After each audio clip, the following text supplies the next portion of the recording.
I want to talk to you today about how closed doors can't stop you. We've all had times where something didn't work out. We didn't get the promotion, the loan didn't go through, a relationship didn't make it. We did our best, we prayed, we believed, but the door didn't open. You may feel like you're behind a closed door. In your health, you can't seem to get well. In your career, you're working hard but not getting ahead. In a relationship, things keep falling through. Stay encouraged. Those closed doors are not permanent. The enemy doesn't control your doors. People don't control your doors. Fear, addiction, depression don't control your doors. Now, I believe you're about to see some doors that have been closed for a long time suddenly open. You can't explain it.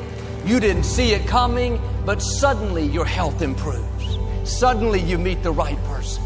Suddenly your career takes off. What happened? The doorkeeper stepped in. Get ready for some open doors. Get ready to write a new chapter for your life. Get ready to live a life that will outlive you. Get ready to rob the cemetery of your gifts and talents and abilities. Get ready to be in a fight mode.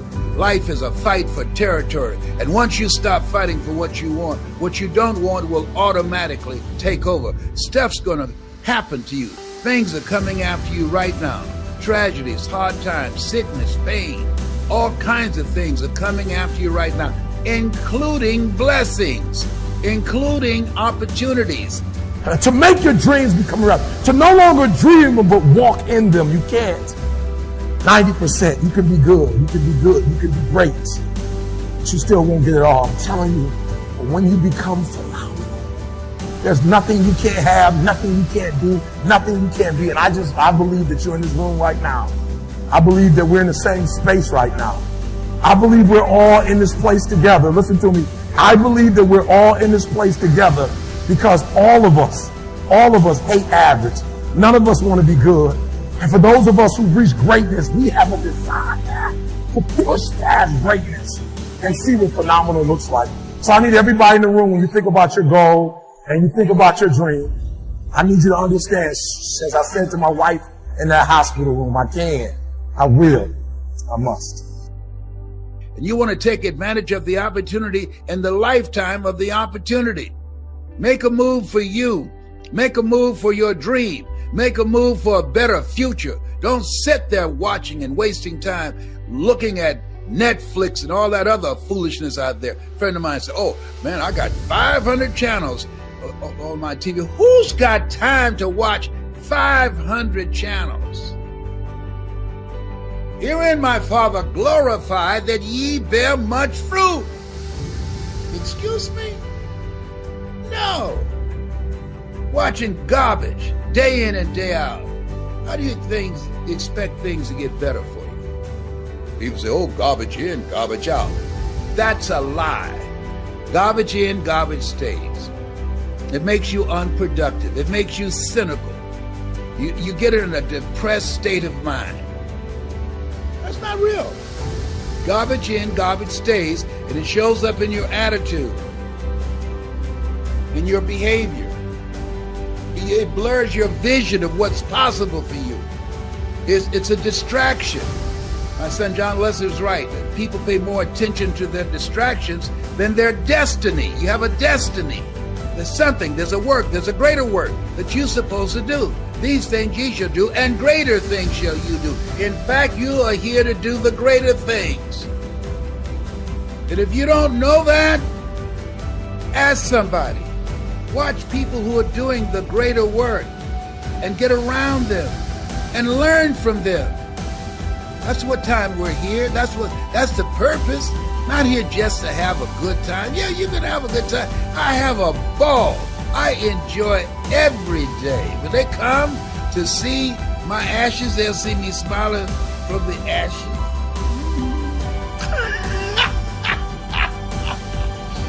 And I used to say something like, I sure hope things will change for the better. Then here's what I found out. They're not going to change. Somebody says, well then, how will my life ever change? Answer, when you change. When you change, when you get better, it'll get better. If you change, it'll all change. Don't put it on someone else. Hope that someone else will change it for you.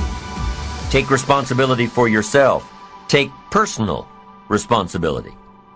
You can't change the circumstances or the seasons or the wind, but you can change your reading habits.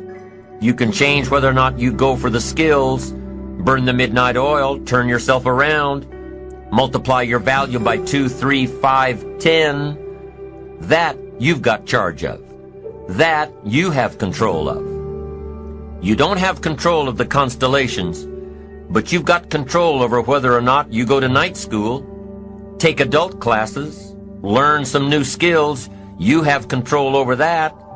And if you don't, that's your fault. You've got to take personal responsibility. You've got to be self-reliant. You. Nobody else can change your life, alter your ambitions, pave a golden road for you. But you can. It's up to you. Be responsible for yourself.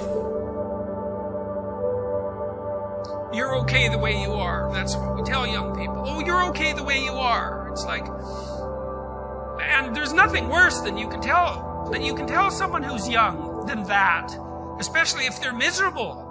You know, and lots of them, well, if they're miserable and aimless, it's like, oh, I'm miserable and aimless, and sometimes I'm suicidal and I'm nihilistic and I don't have any direction in your life. It's in my life. It's like, well, you're okay the way you are here. And it's like, they don't want to hear that. They want to hear, look, you know, and you know this, you're useless. You know nothing. You haven't got started. You've got 60 years to put yourself together, and God only knows what you could become. And that message is so much more, it's so funny because it's such an attack, but it's so positive because there's faith there in the potential that makes up the person rather than the miserable actuality that happens to be manifesting itself at the moment. And young people respond extraordinarily well to that because, and you know that if you're a parent and you love your child, your son, your daughter, what you're trying to foster is the best in them. You want that to manifest itself across the course of their life. You want them to become continually more than they are, to see what they could be.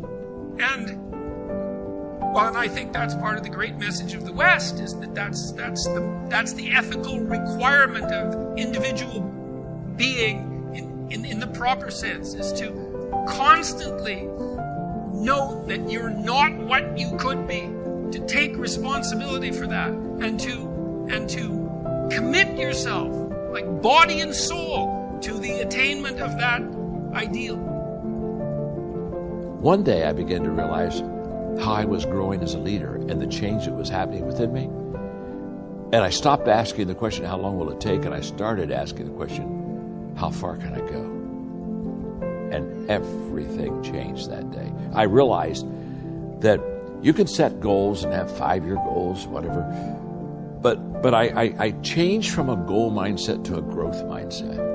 And the fact that if I would be intentional in the areas of growth that would have the return and would fit who I was, then I could really be successful and help a lot of people. And that was a kind of a shift for me. And so when I wrote my first leadership book, I thought I would write one leadership book and I'd be done. I didn't think 100 books later. I had a lady the other day said, "You've written more books than I've ever read in my life." You know what I mean? But I didn't have any intention to write a lot of books.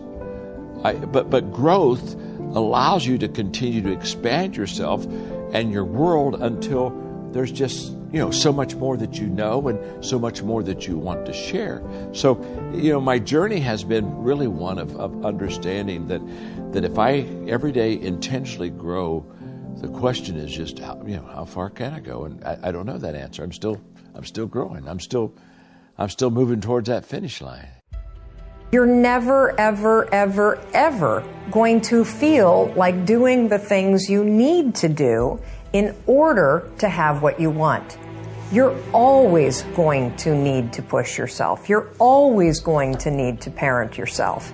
it's the only way to prepare yourself. It's just studying. And the more you're prepared, the easier your time is. The more you care, the more you prepare. From studying, from reading, from putting yourself in uncomfortable positions, traveling abroad, that kind of stuff, I think, builds a much more impressive character. We haven't done the things that we know are important for us and for our goals. And so that stops now. See, success it's not something that's gifted to you. Success is something that you have to go get. Remember this. Your business is always a reflection of you. What do you do? Where do you go from here? You see, instead of doing that and putting all your eggs in one basket, the best thing you can do is start investing in yourself first. Invest in a skill set that you can deliver to the marketplace in exchange of money. This dramatically lowers your risk. You get enough reasons, you can get a big enough why, you can figure out how to do about anything. But you got to have purpose, because purpose provides drive. Now, if you know what you want and you know why, you're light years ahead of most of the population, but you got to go the step that most people seem to avoid. And that is, you got to take massive, the key word there is massive. Massive action can be a cure-all when you know what you're after and you know why you want it. What's the benefit of allowing fear to hold you back? What's the benefit of giving up on yourself, of not stepping out on life and taking life on? What is the benefit for you? What's the plus in that? It's not going to happen. You've got to ask yourself, how long am I going to allow this to hold me back? You focus on your vision, your mission, and long-term things that you want to do with your life. And eventually, you'll find enough people that want to run with you. And when we can find the people who believe what we believe, we're weirdly drawn to them because our very survival depends on it. We need it. And so the more you can give of yourself, the more you can give of what you believe, the more you can with discipline, say and believe, and do the things you actually believe, strange things start to happen. You know, that those who do the things that they're passionate about do better, but it's not helpful advice. And so the question is, where does passion come from? Passion is a result. Passion is an energy.